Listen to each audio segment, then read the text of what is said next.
Good evening, everyone. My name is Sam, and on behalf of Book Soup, I'd like to thank you all for joining us for tonight's event with St. Clair Detrick-Jules in conversation with Brandi Clarke and Brigid Carmichael discussing My Beautiful Black Hair, 101 Natural Hair Stories from the Sisterhood.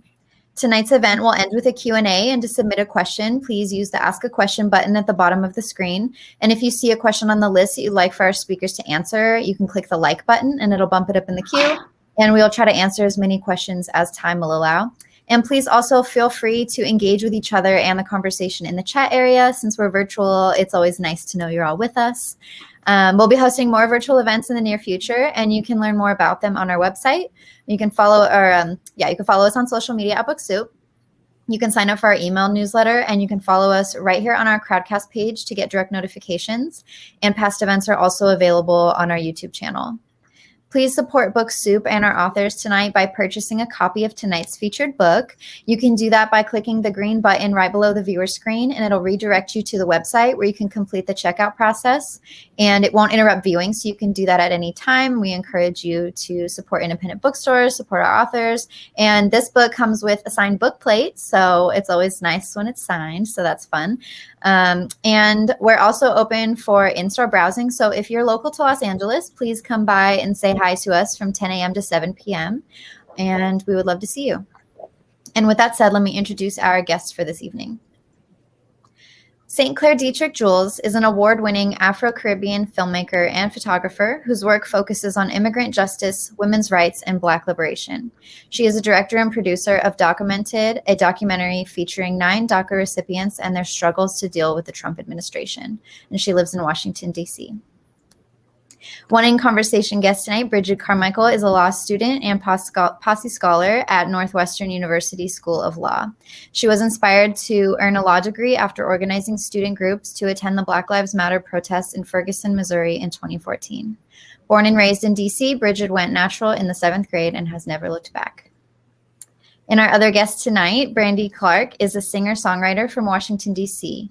She began cultivating her craft at 13 years old and started training as a professional vocalist at 16. For her undergrad studies, Brandi attended the College of Wooster in Ohio. She graduated in spring of 2018, receiving a Bachelor of Arts in East Asian Studies and minored in Mandarin. After graduating, Brandi Clarke returned to D.C. to pursue her music career, so she is also known as Brandon St. Clair, and she sings across genres to help tell stories of love, joy, and heartbreak that people of all races, gender identities, and backgrounds can relate to. Her recently released songs are a mixture of funk and neo-soul. And without further ado, I'm going to turn the camera over to St. Clair, Brigid, and Brandi.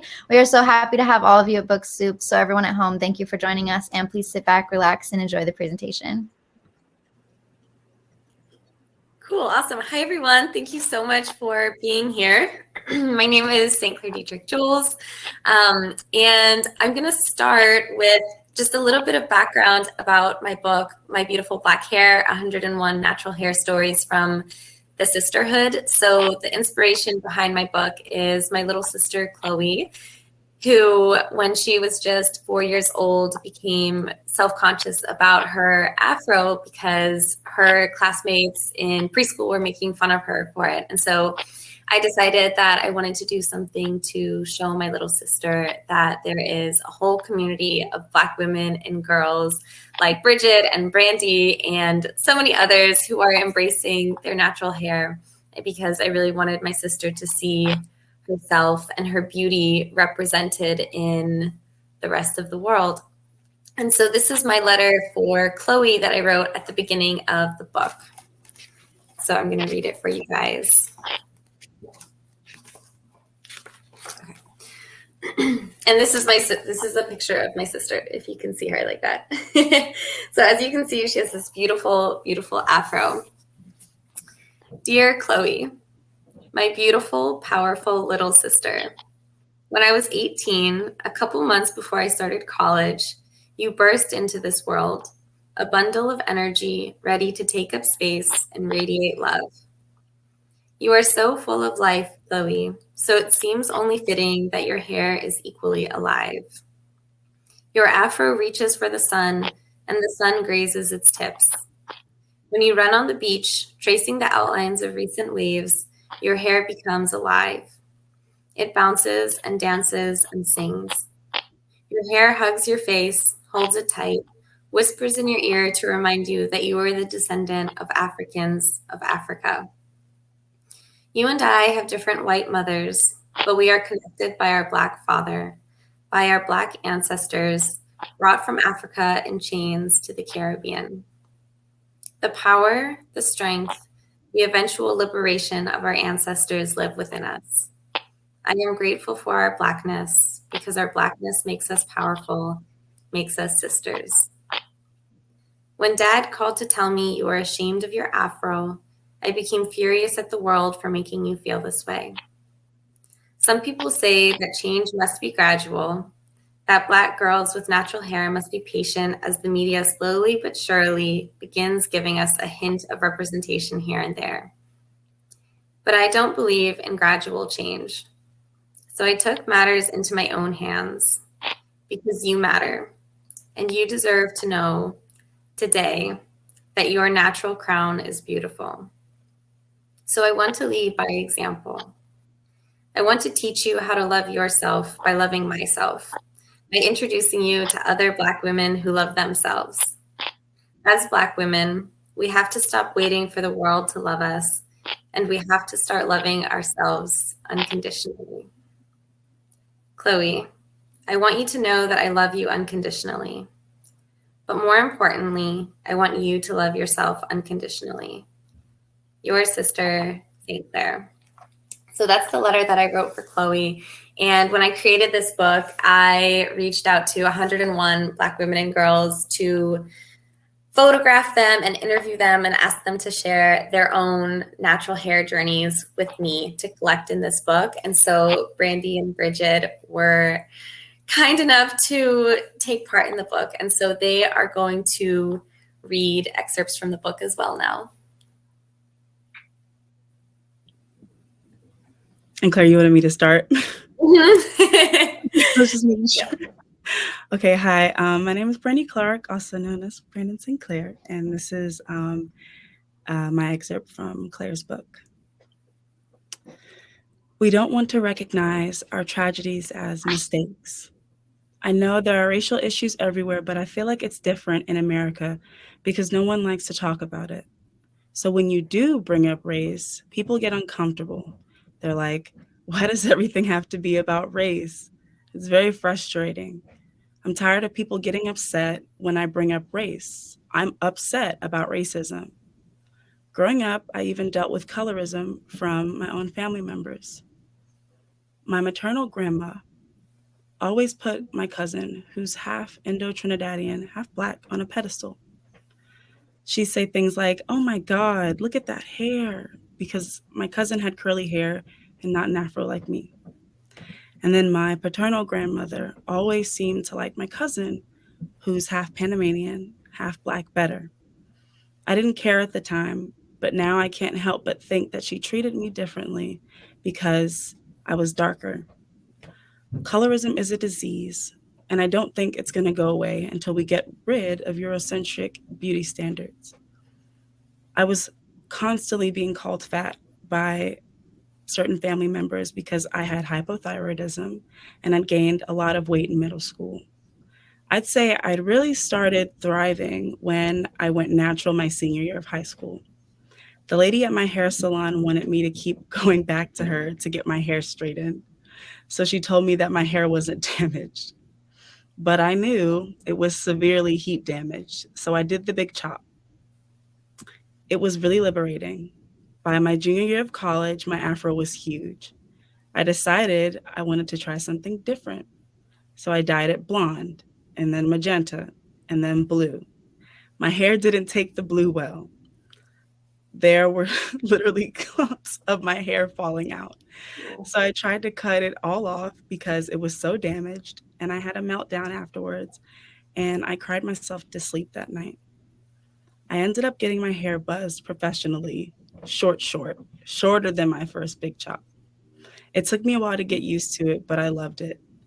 I really had to learn to love my face and the rest of my body because I no longer had my hair to rely on. And my hair is growing now.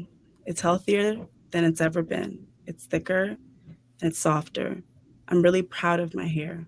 As a substitute teacher at a high school, I feel like my presence is important in the classroom because I know that I didn't have that in high school.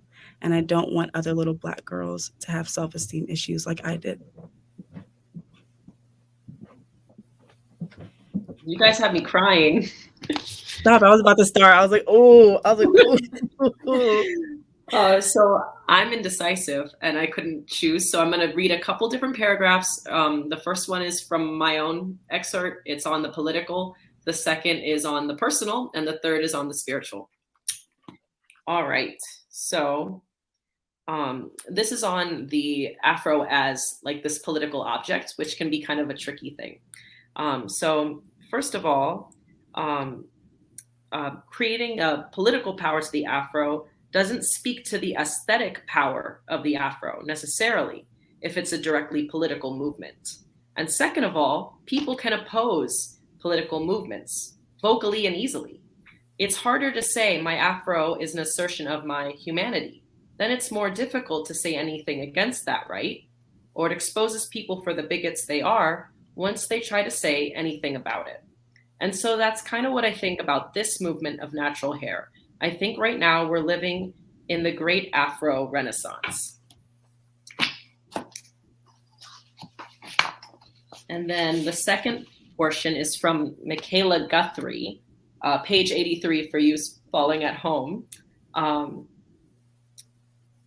started realizing the only compliments that I got were about my hair. And I'm not saying that wasn't good, but I kind of was just like, well, I know there are a lot of other parts of me. And I started realizing that I was hiding all my insecurities under my hair. I really had to think about what kind of relationship I had with my hair and whether it was more positive or negative. I had to ask myself, am I using my hair as a veil? And lastly, on this kind of cosmic spiritual aspect from Verica Williams, I don't know the exact science behind it, but our curls contain the golden ratio. I know it's been said that the universe has a divine number, and the divine number is represented by different swirls found in nature. For example, if you look at a seashell, you'll see a coil pattern. If you look at a hurricane, there's a coil pattern there. Even galaxies have coil pattern, and our hair mimics that same pattern and helps us receive positive energy from the universe. Cool. Thank you guys so much. I thought that was so interesting too, with sort of the divine patterns. And I remember after I did that interview with Verica, I immediately went home and started researching like this divine pattern. I thought it was really cool too, and that coil. Thank you guys so much for reading. We can jump right into talking about Black hair as we've been doing. So can we start with maybe a little bit about ourselves and our own self-love journeys? Because I know Brandi, you read a little bit of yours in your excerpt, but what was the moment, or what were the contributing factors for you guys in terms of loving your natural hair? Because I feel like it's different for all of us. Well, so my story, really, I technically always had natural hair. There weren't a lot of chemicals, but it was always pulled back. And I remember my dad's knuckles would crack when he would pull it back. And, my mom would stand there in the shower. But it was a lot of control. And so in the 7th grade, I wanted an afro. There was a woman on CNN. She was a Republican, but she had a little natural hair look. And I liked that look. So I did the afro. And I remember distinctly walking into school and each and everybody laughing at me. And on the one hand, it was like this fun jolt of energy and attention. But on the other, they were laughing at me. And I remember one girl said, "You have crackhead hair." A white woman said, "You have crackhead hair." So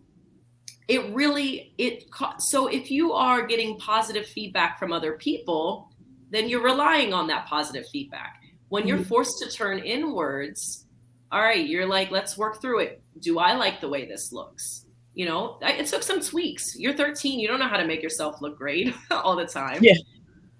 But you figure it out, right? And I think the afro to me is that perfect axis of what I want to look like if I was on a deserted island, and, you know, how I want to represent myself to the world. Mm-hmm.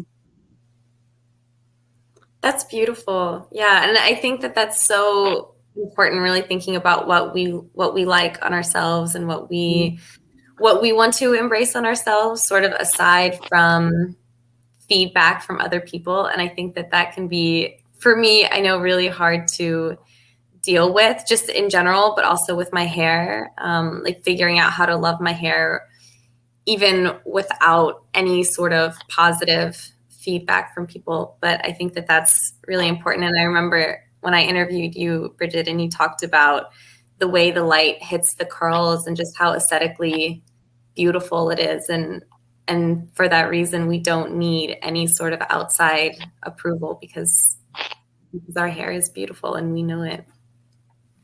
Oh, that's cute.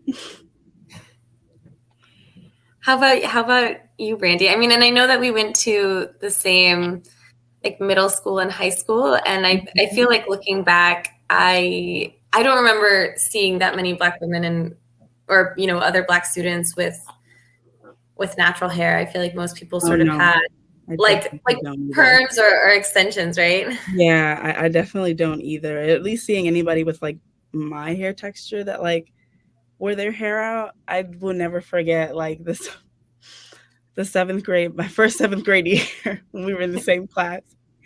And it was like the first day, and my mom, I went to this Dominican hair salon, and I was like, oh, I'm about to get my hair laid. Like, this mess about to be straight. They could not, for the life of them, get my hair bone straight. And so, like, it was kind of like curly. It was cute. But the next day when I woke up, because I sweat in my sleep, I woke up and it was huge. And I was like, I was so mad. I was like, wow, this is the first day. And I'm going to show up looking like a poodle. Like, really? I was so upset. And I had like this headband on because I was like, you know what? It's fine. I'll put a headband on. Like, I have the bag hanging out. It's fine. But like, yeah, I just felt so ugly. And I remember that happening a lot. Like, I finally found someone, a stylist that could get my hair bone straight. But if there was a day in high school where it wasn't, I would have like a whole meltdown in the morning. Like, I would be crying in the mirror, like in the bathroom. And my mom would always come in and she would like try to help me fix it. Like, she's so sweet. And she'd be like, oh, I could help. Like, we can straighten it out. And like, I was talking about going natural, and like my mom went natural and she cut all of her hair off. And she went like platinum blonde, and she still is. And it looks so nice. And I guess that like inspired me to do the big chop as well. And I did that my senior year of high school. I think like spring semester, like I was about to leave. And one of the first things that people said to me when I got like on campus, they were like, why would you cut off your hair? It was so nice. Why would you do that? It was all like, why'd you do it? Why'd you do it? Why'd you do it? I'm like, because I'm tired of waking up in the morning crying because my hair's not bone straight. So yeah, that's how it was. Can I say too, like that reminded me, I think sometimes we talk about these big moments, like, oh, this person insulted me, or this was the moment I felt beautiful. But like, we don't talk about like the everyday trauma of being like a little girl and like saying mean things to yourself in the mirror and like having those little meltdowns and pulling yourself together and going back in the classroom. Like, I don't know. I think I forgot that kind of everyday ruthlessness. No, it was really, really difficult. And it was difficult for me once I got to college. People had made certain generalizations of me because of my haircut. This is my fault. I shouldn't have went to school in Ohio. That's on me. Growing up in DC, that was my biggest mistake, to be honest. Like, I'm in therapy now because of Worcester. If you are Black, do not go to Worcester, period. But anyway, yeah, like I had comments made to me. This one kid, he said to me, like, I posted a picture, like my senior photo of myself on Snapchat, and like my hair was straight. And he was like, oh my God, you look so good. Like, you look so good. Like, why'd you cut your hair off? And I was like, because I wanted to. And he was like, well, you look like you like bad bitches. Like, you look gay. And I was like, first of all, mind your business. And then I was like, number two, like, what? Like, was first of all, like, it was just like a really weird insult. I was like, oh, people still say that. And then like, it was just yeah, it was really weird. And then like little queer me at the time, like I wasn't even like, I didn't come to terms with my sexuality at that point. So I was very like, oh my God, like he said I look gay. Like I should like wear more makeup. Oh no. A mess. It was just a mess. And it's crazy how even the positive comments or the compliments from people when we do straighten our hair also just sort of reinforces this idea that it's pretty or straight. Because I remember I didn't straighten my hair that often at Latin, but I would straighten it for like special occasions or school dances or like senior picture day. And I also had a meltdown the night before senior picture day or senior portrait day because I wanted my mom to help me straighten my hair, but she was like going out that night. And I was like, I cannot believe you're leaving me. And I have like, I have to straighten my hair for senior picture day, which is also just so crazy that it sort of like plays with your emotions like that.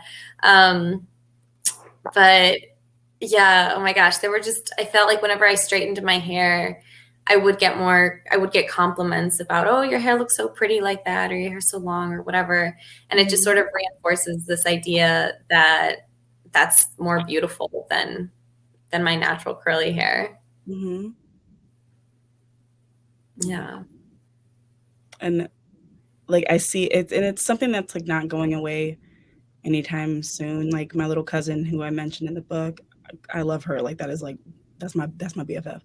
But she's like 13. She's a teenager, and she gets comments made like people say stuff to her every day about her hair. And because my aunt has a different hair texture than her, like me and her, we both have type 4 hair. My little cousin has like type 3B, I think 3A, 3B, I think all of it. I think she got all the type 3s in her, like, and I think she has all that. And it's like to her butt, and it's huge. Like it's just like really, really thick. And because my aunt has really thick hair, my aunt doesn't know how to do her hair. Like she doesn't even know how to do her own hair. So she gets it like braided. Like she'll get like box braids and stuff. And people make comments about her then. They're just like, oh, like you have extensions. Like, oh, you probably don't have any hair. My cousin's just like, yeah. You like, why are you in my business? And I'm like, why are y'all in her business? Or even compliments people make about, and maybe I'm overthinking this, but I do know that females can weaponize compliments. And I hear a lot, oh, your hair is so cute. And, you know, again, cute can be a synonym for good looking. Yeah. Sometimes if there's a diminutive aspect there, right? Or sometimes I'm feeling powerful. I'm wearing a little suit jacket. I don't feel cute. So it does feel like, why are you putting it down? Mm-hmm.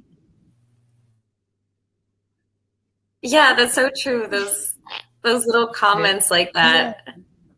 The little things. It's always the little ones that get you. Mm-hmm. I remember one time at Latin, someone who was not Black told me,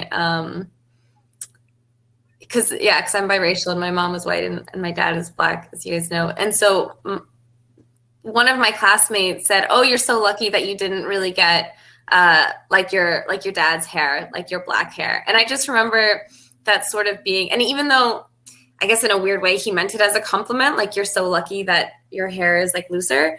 But I just remember thinking about how, and I didn't say anything back to him at the time because in high school I was like, I'm apolitical, but but I just remember thinking, oh, okay, like just sort of as, you know, the farther away we are from Blackness, like the more people will compliment us, you know. And I feel like sometimes people just have sort of like a spectrum and they see like the closer you are to Blackness, like the less beautiful that is. And so even yeah, what were you gonna say? Oh, well, me or Brandi? Oh, either of you. Oh, I thought, yeah, go ahead. Oh, so I was thinking that makes it very complicated, I think, for biracial people. Like people will say, oh, I like your blue eyes, and I'll look them dead in the eye and say, those are colonizer eyes. This is my way of messing with you. But it's true, because I have to say this. There's this tendency to say, oh, your pale or your fair features are more beautiful. And it's like, well, how do I navigate that? And how do I stand up for my mother who's white and celebrate her culture and make Hungarian food and be proud of that side of my family, when you're also putting it in opposition to the other side of me. Like, that's a weird thing. And I think too, you see it like with Tiger Woods too, how the public reacted. Claire, all right. Oh, I'm here, but I don't know why my video cut off for a second. Can you hear me? How the public reacts, especially Black communities react when people claim their other side of their family and say, well, I am these two things. And it immediately becomes, why are you distancing yourself from us? Because we're used to seeing that. So I think that's such a tricky landmine. I don't even know what the answer is. It is like, no, I know so many people, and I used to do this myself, and I have a friend, we used to do the exact same thing. Like, we talk about this all the time. And we just would kind of like hold on to like, because like everybody always get that grandparent that's like, like, your granddad's Cherokee or something. Right. You're like, oh, I'm mixed, baby. Like, you're pressed. And it's like, it's so sad because like you really hold on to that. Like, certain people do. And like for me, it was my grandma that was like, Brandi, your grandfather, like my great grandfather was Chinese. And I was like, oh my God, no way. And then when she told me that, I was like little and I just saw Mulan and I was like, oh shit, yeah. Part Chinese. This is like that. I was like, yeah. And I remember like going to summer camp and oh my God, like I told this girl that, and she like started calling the C word. And I was just like, what? Wait, I was like, wait a minute. No. And she would just like kind of use that. Like, she would weaponize that and like kind of use that against me. And like, she would make fun of me for it. And I don't know why, like, it was just something that like, I was so proud of growing up until like I took a DNA test and I just saw like everything, like all the percentages and stuff. And it's like mostly West African. And it was just like beautiful. Like, it made me so happy because I was like, oh my God, I can finally let go of just like constantly telling myself like, oh, like you're mixed with this. And I don't know, like I felt like a cultural tie to something else. And I think that was the thing, was that I was trying to find something to like grab onto, like culturally, I guess, because I feel like as a Black child, like we're kind of conditioned to not want to be African and to not want to address that part of our heritage. So that's what I was going through. And that was a very long journey for me. Wow. Yeah. And I'm happy I got out of that because that was not cute. It was not cute. And also reminds me too a little bit of the fetishization of mixed people. Like, and I'm not claiming victimhood with that at all. Like, I personally, it kind of comes out with weird comments.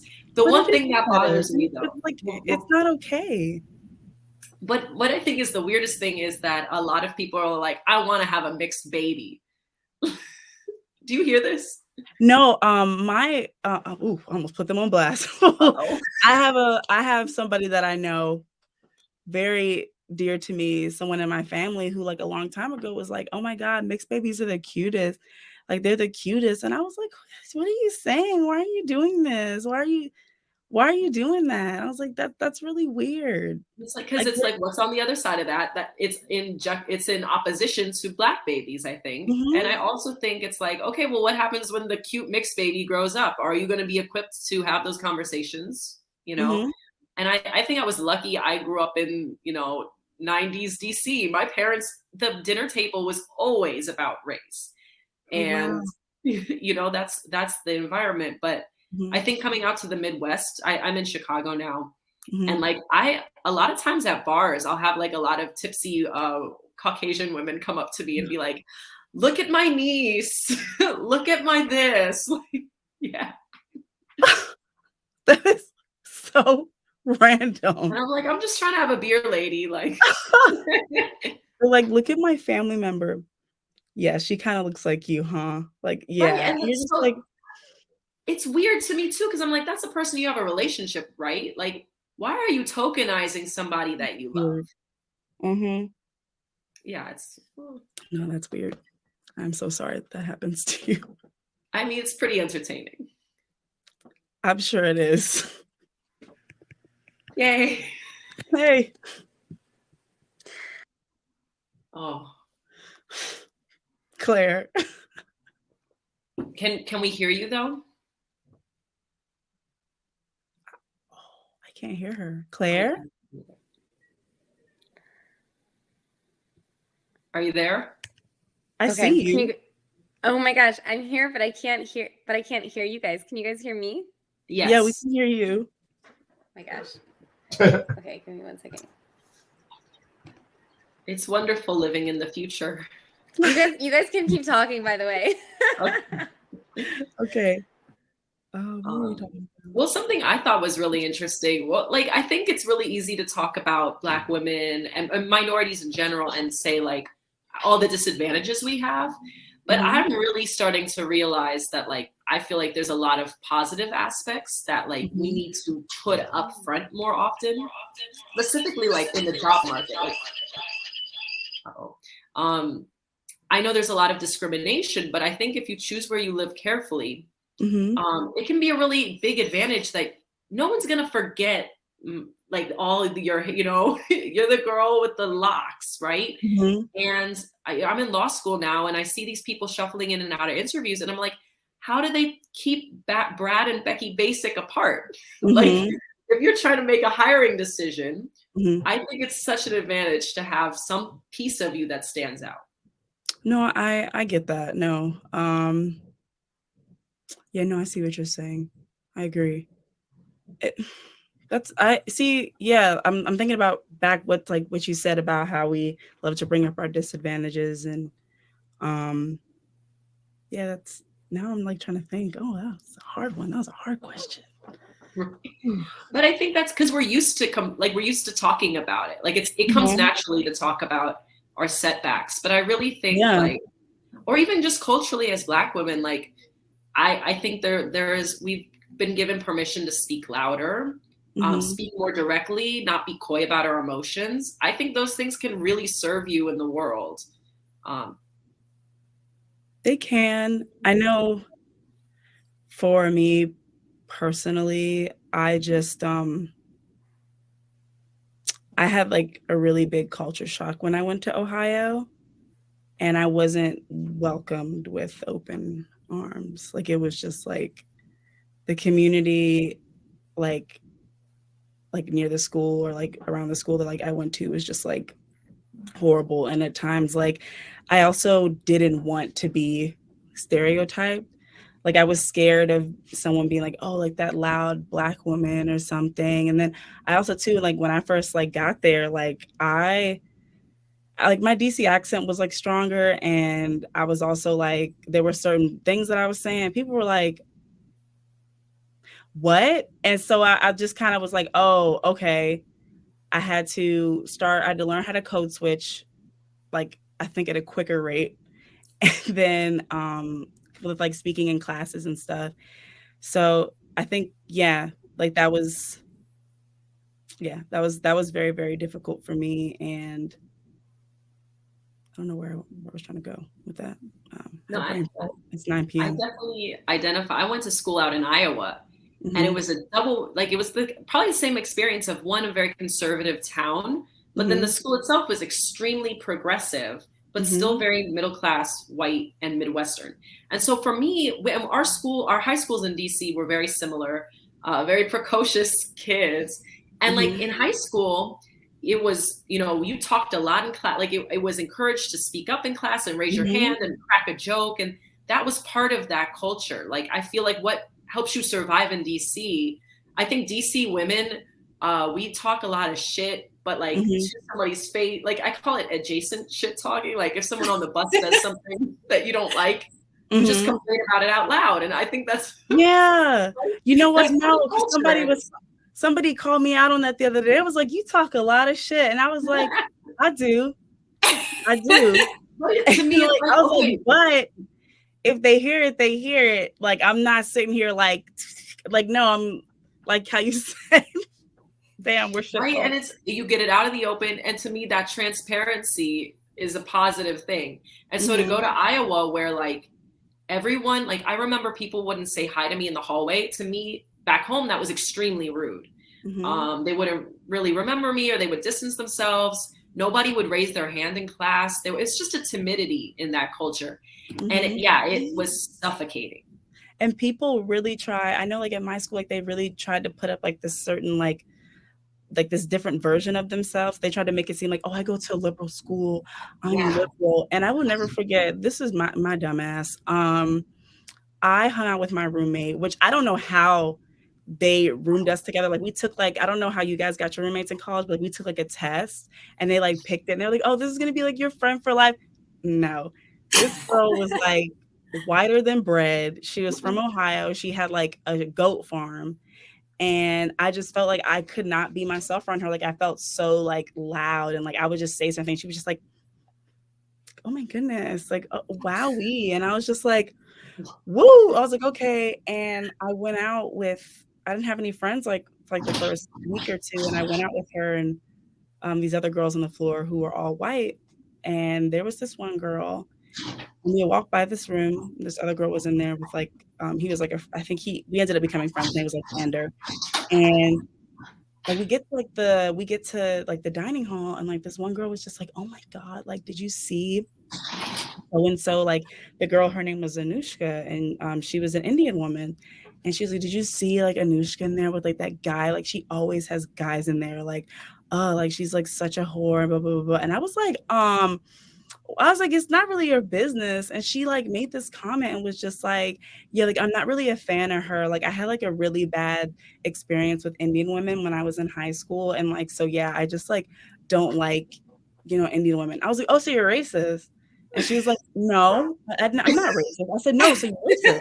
I was like, you're racist? And she was like, I'm not. I just had a really bad experience with Indian women. I just don't want to talk to them. And I was like, you're racist. And I got up and like I was sitting there and I was just like, I can't believe this shit. And so like they're talking because I just didn't know what to say at this point. Like I finished saying that and I was eating because I didn't know nobody else at the school. And then she brings up her roommate and she's like, oh my God, like Julian like keeps bringing guys back to the room. And like, you won't believe she brought back a black guy. And I was just like, I'm out. I was like, I can't do this. I was like, you racist. I gotta go. Like, you are racist. I was like, I cannot stay here. I'm going back to my room. Goodbye. And it was just such a weird, because the other girls just sitting at the table like, yeah, just like, yeah. Look at the black guy. Oh my God. And they're like, Anushka, Indian woman. Oh my God. Yeah. Like, they're all just like agreeing. And I was like, what the fuck? I was like, what is this? It was really, I'd never encountered anything like that in my life. And that was like the first 2 weeks. So. Do you all see, I think we have a question. Ooh. It says, what advice would you say to the girl or woman who's interested in going natural and doing the big chop, but is scared? Aww. Oh my gosh. I mean, look at other people. I mean, thinking about my sister and myself too, like I would say try to be intentional about the people who you surround yourself with. And actually, it's interesting because thinking about college for me, I don't know about you guys, but at my school, even though it is a PWI, there was like I would say a strong Black community there that was very like close knit and had a lot of like Black pride, which was really nice. And so many of the women there were like so many of my Black female like like classmates were either natural or in the process of going natural. And so that was the first time that I really started seeing Blackness as something that could be beautiful, was when I was in college and seeing these other Black women embrace their hair and their Black heritage. And so I feel like surrounding yourself with the community of people who look like you and who are embracing themselves is really helpful. You know how they say like you're a combination of the 5 people who you spend the most time with. So spend time with people who love themselves, right? Because I feel like the self-love sort of, it spreads. So I think that's a big thing. And then also just looking at other people who have done the big chop, like listening to their stories, and there's all sorts of a lot of the people who I interviewed talked about YouTube and how important YouTube was for them in terms of doing the big chop and then learning about like their curl pattern and different ways to style it and have fun with it. So yeah. Do you guys have thoughts, Brandi and Brigid? Yes. Yeah, I do as well. You want to go first? So I have two main ideas. One is the kind of self-image one. Like, I think it's helpful to look at other women and just individuals at this point too that you admire, and like come up with that vision or mood board. I remember one point I wanted to cut off my hair, and I was like, what if Audrey Hepburn and Grace Jones had a baby? And like, I found like those, like, coming up with a collage of that can be really useful. But on the other hand, like, don't get married to that, because so many people on the street are like, oh, I want to go natural, but my hair doesn't look like yours. And it's like, you know, it's like they have this one image of what they want to look like, and that's what's holding them back. And I'm like, my hair does not look like my hero's hair. Like, it's too loose to be Angela Davis. It's too tight to be, you know, like, there's a lot of laughing mixed girls eating salads on ads lately. I don't know if anyone, like, in Target ads. You know, I don't quite look like that cutesy curl hair.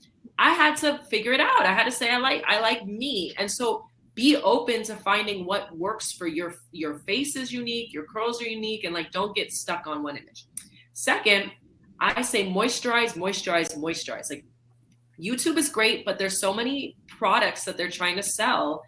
And I just think that people end up putting so much stuff in their hair that they don't figure out what their hair looks like when it's just happy. Like, there's no mousse that's going to make your hair do this. Like, that's not, you know, there's going to be mousse that protects your hair or, you know, shields it. And so I think I just do straight almond oil, because you got to let your hair do itself. Otherwise, you're just going to always be trying to control it. Okay, nice. So you really do like just only almond oil? Just a lot of almond oil. Whoa. I've never used almond oil. Yeah. It's great. You can do coconut, any straight, or it doesn't have to be like a pure oil, it could be a blend. But the point is to not do like anything with like too much crunch or hold, I think can often like. Yeah, I'm not a fan of crunch. Well, yeah, when my hair was growing, crunch was not it for me. It was not it. Yeah. I would say like my advice, definitely moisturize. Shea butter. Shea butter is going to be your buddy. Shea butter is going to be your best friend in the winter. Also, aloe vera gel is really good for moisture, but also to prepare yourself. I would say like one thing that like I did well was I prepared myself for my big chop. Like, I had been thinking about it, I think, for like 2 months. And like you said, like I had like my whole like vision board. I had like pictures of like women, like Black women with TWAs, which is teeny weeny afro. And that was like, it would get me excited. Like, I think I definitely had somebody as like my iPhone wallpaper, because like I knew it was something that I wanted to do. And it was also like a huge awakening for me. Like, I felt like I was confronted with so much. I was confronted with like certain features of my face that I hadn't noticed because like my hair had covered it. And yeah, so I would definitely say prepare yourself. And I'm not saying don't be scared. Like, I don't want you to be scared, but it's definitely like an experience that's worth having. And I think that life is too short to, you know, be afraid to do something like cut off your hair, because it grows back so easily. So just do it. That's my advice. And Brandi, I wanted to ask you too, actually, because you were saying you just started earlier, you said that you had just started your lock journey like last week, you said?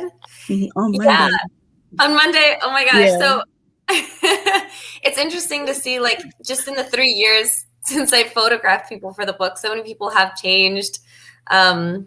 Like their hair, like either it's grown a lot longer or they've cut it all off, they've gotten locks.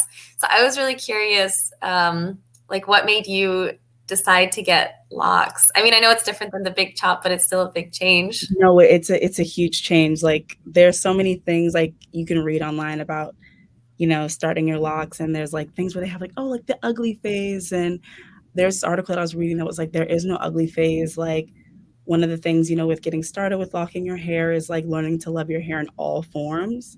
And I felt like I've gotten there with like my afro, and I was like, ooh, like this is exciting, because also too, I don't have enough time to do my hair, but I'll also be going back to a salon. So that's going to be like a really big thing for me. Like I'm going to see like a loctician like I think we agreed on like 3 weeks for the first 6 months because I have seborrheic dermatitis, which is what I just got because of COVID. It was stress induced, but it's kind of like eczema on your scalp. But yeah, she's like the bomb. Like she's like, girl, like, no, this is going to be fine. I got you. And I'm really excited. And I was thinking about it today because I was like, oh my God, like I can't do anything. Like I'm so used to waking up and being like, oh my God, like spritzing my hair with like water and like picking like the crap out of it so that it like I get my fro going, and it feels nice to just wake up and go.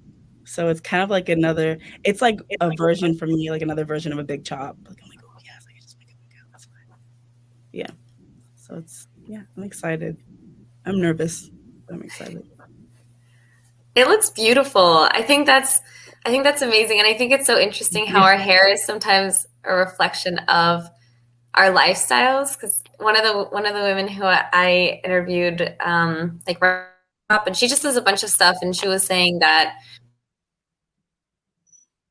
she felt like it was just easier just to wake up in the morning and go instead of, I think she went straight from like straightening her hair every day to getting locks. Mm-hmm.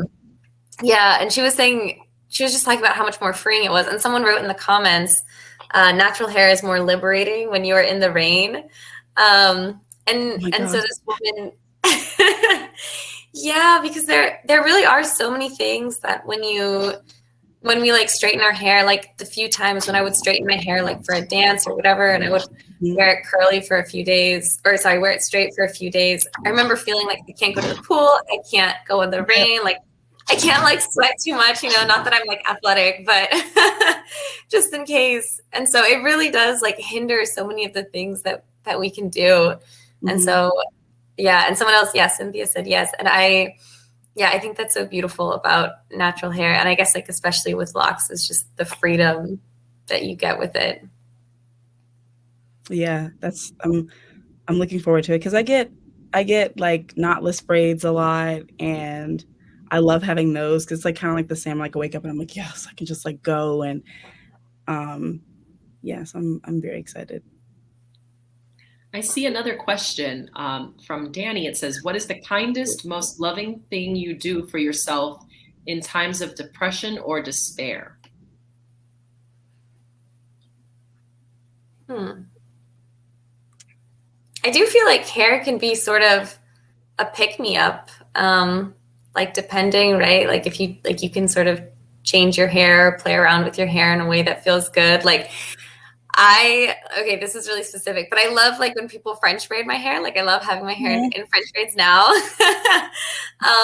And so, yeah, I feel like sometimes changing our exterior and making ourselves feel good about like our exterior, or just having fun with ourselves, can be helpful from like a hair perspective. And then just in general, I mean, I think there are so many things in the world that are beautiful, and sometimes we miss out on them because we're so busy paying attention to everything that's wrong. And there is a lot that's wrong with our world.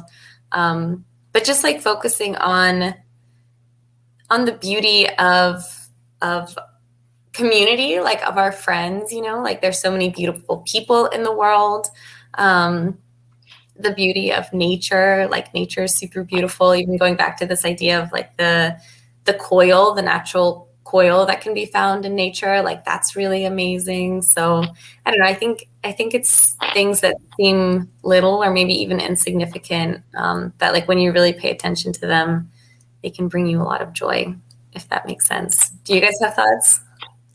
For me, I would say skincare and listening to music is like my big thing. Like skincare that's it for me. That's my thing. That is my thing. Thank you. All I got on is lipstick. I'm pressed. Okay, fresh out the shower. I found too, like a lot of self-care feels like taking care of your hair or skin or even the plants in your house, like it almost feels like taking care of somebody else in a way too. It kind of mimics, like, it's like this extra thing. And I think that a lot of self-care misses the community aspect, like kind of what Claire said. Like, I think taking care of other people can be so fulfilling. Another thing I've noticed is like movement. Like, I had so many times where I thought I could meditate and think my way and talk my way out of depression or anxiety or whatever. And I was like, no, you need to move. And it was something as dumb as that. Like, I needed to start dancing, or I started biking everywhere because lifts are so expensive. And like, I found that really helped. Like, if the problem's in your brain, then why are you relying on your brain to fix it? Like, go move. No, that makes sense. I got Just Dance on my Switch just for that. Nice. I was like, I need something. There's another question too that I see. It's really long.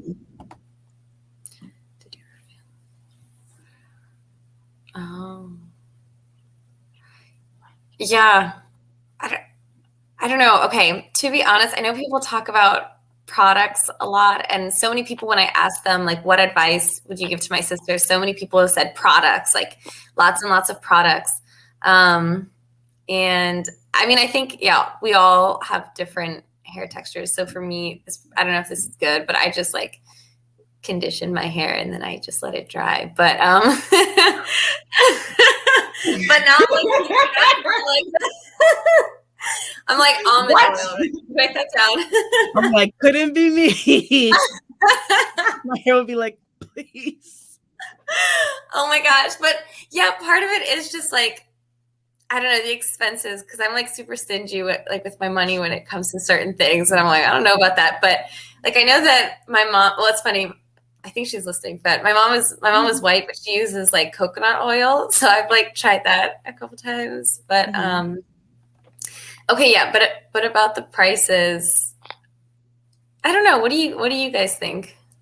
It's definitely pricey. I know, like, my favorite brand, I think it's called like Camilla Rose. They sell it in CVS now, but I think definitely like in the Black neighborhoods.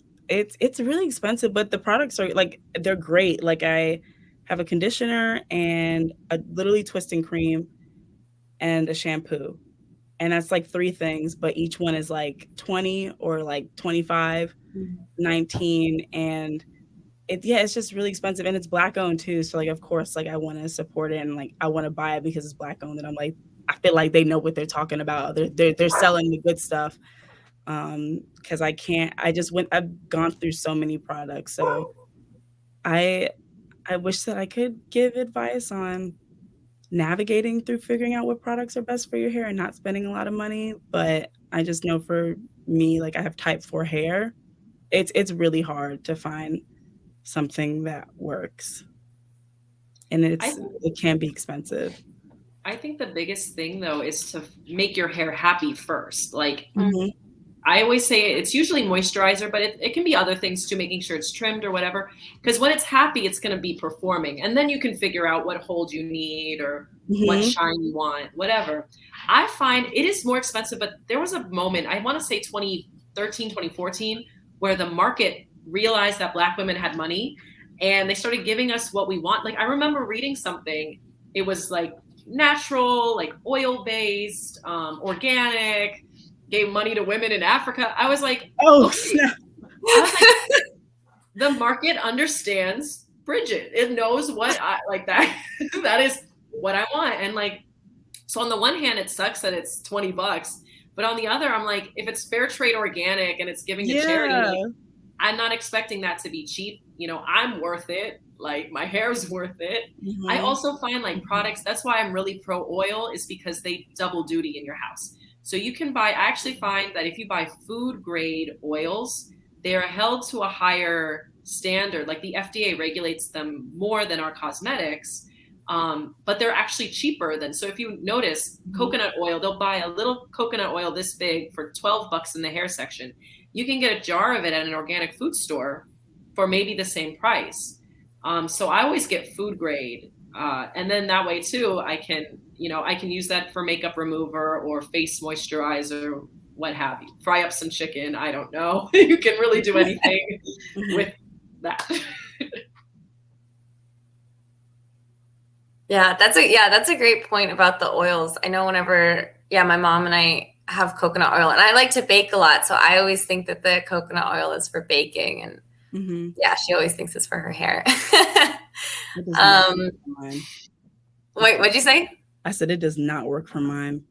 Coconut oil? No, my dermatologist was like, when I went for like my scalp thing, they were like, you cannot use coconut oil because your scalp will kill you. And I was like, okay. And yeah, even like before, like it just wouldn't work. And I heard that was like, there's so many videos on like YouTube with like type 4, the type 4 community, like coconut oil is a sham. It's a sham. It's a sham. I'm more like, honestly, the butters for me are where it's at, but they can be heavier on like looser like curl patterns. That like definitely. The oils, coconut oil is tricky because it can sit. It doesn't penetrate the curl. Yeah, so I think it has probably has a lot to do with like porosity. So it gets we become little scientists, don't we? I know. The only reason why I learned what porosity was because of like for like hair care purposes. I'm honest. Yeah, I feel like I don't really remember learning about that in science class. The other question says, can you all tell a funny hair story that has you laughing now, but at the time it was not funny? I have one off the top of my head. When you're little and you want straight, I remember I wanted pretty straight hair, and my parents and I were watching TV, and an infomercial for Copa was this product. It was like this long infomercial. Debbie Allen came out and told me how pretty my hair was going to be. And I begged, my parents were like, that's commercial. Like they're marketing me. They tell me everything right. And I was like, you guys have to buy me this. So they did. And it comes. And I remember I only have the image of like both, like 4 hands in my hair in the kitchen and like pulling and yanking and doing all these things. And it just didn't work. And I felt like that. It's not just like the process was exhausting, but like you get so excited for what you're going to look like. And then to be like, oh man, I'm just myself. Like, oh, what a letdown. Oh my God. I have a very similar story. Yeah, definitely. Do you want to go first, Claire? Well, mine is short. It's just, but I feel like a lot of us have done it. It was just that I cut my own hair when I was little, and my dad was sitting right behind me reading a newspaper, but very absent-minded. And I was like just right in front of him, like in the mirror, chopping off like one side of my hair. And so my mom came downstairs and she's like, "Oh my God, like Fredo." And then my dad like drops his newspaper. He's like, "Oh my God," like. So my hair was cut off, but luckily my mom is pretty chill, so it all worked out. But yeah, now I feel like that stresses me out, the thought of like, I don't know, cutting my hair, and I don't know, accidentally or not really understanding that, like what that would mean. That's a big thing. What's your story, Brandi? Damn, I have 2. I'm trying to figure out which one I'm trying to tell. Tell both. So you said tell both? If you want. I'll give like quick. Okay, the first one, when I was little, my dad was in the Coast Guard, and we lived in like West Virginia because that's where he was stationed, and like we were the only Black people in our neighborhood and like at the school. And I just remember being like, "Oh my God, I want straight hair. Oh my gosh.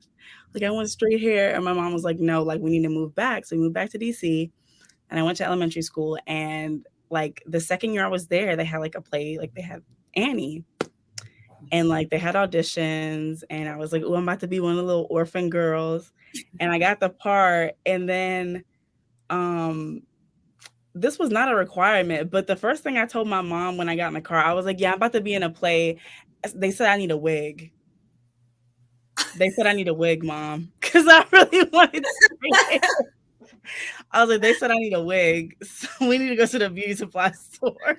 And I was like in the 3rd grade, and like we went to the store to go get the wig, and like I'm wearing the wig like during my performance, and like I like they're like it's like the end of the play, and we're like bowing, and like my wig falls off, and like everybody starts laughing, and like I pick my wig up, and I was just like, and I was like, yes, it's me. And then like the other story was when I chopped my afro off, I cut my hair by myself my senior year in college, because my hair, I tried to dye it third time to blue. I wanted a blue afro, and it just was not taking that blue well. So I was like, I'm gonna cut my hair off, and it's gonna look like when I first got my big chop.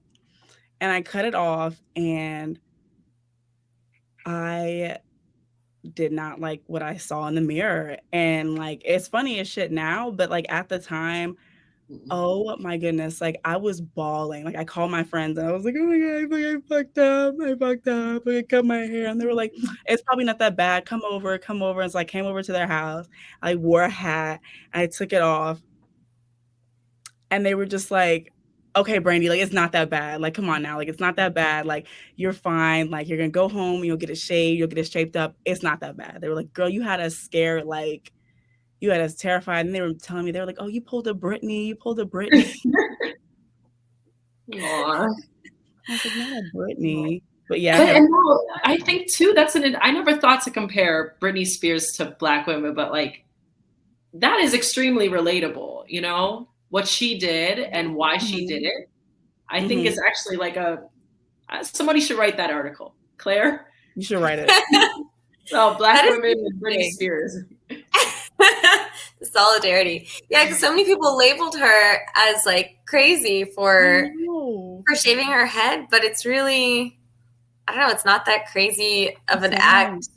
And as women, like, we should have autonomy over our own hair, but it felt like in that moment, like, I don't know, it was suggested that she didn't deserve autonomy over her own hair because she decided to cut it short. And yeah, I think that is really common with a lot of Black women, stories of women going, like one of my first went to get the big chop, her hairdresser was like, no, I'm not, like, I can't cut your hair that short, like, I can't do it. And so she just picked up the scissors and like did it herself. And she's like, well, now I have to cut the rest of it off. But yeah. Oh, wow. Yeah. Yeah. Well, thank you. Okay. So let's see. I know we're all in different time zones, but do you guys have any other thoughts before we close out? I know we're a little over, but I'm so grateful that you guys joined me in conversation. Thank you so much for having us. Yes. And this book is like a dream come true. I mean, we were saying before, it feels like flipping through a yearbook. Like, it's all these people that I don't know, but I somehow really love. Yeah.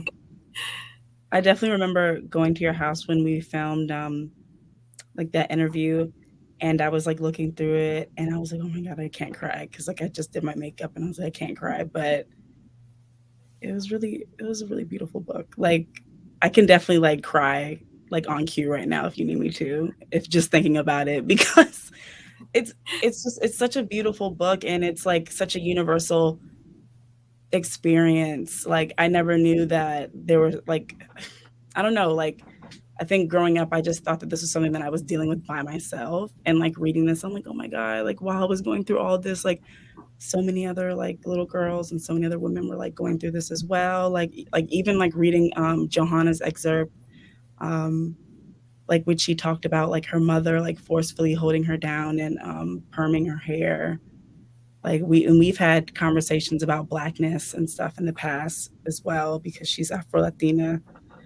And yeah, just reading the book was absolutely great. I'm not finished, but I'm not putting it off. It's something that is really nice, but it's something that's also very emotional. So. Thank you. Thank you for sharing that. Yeah.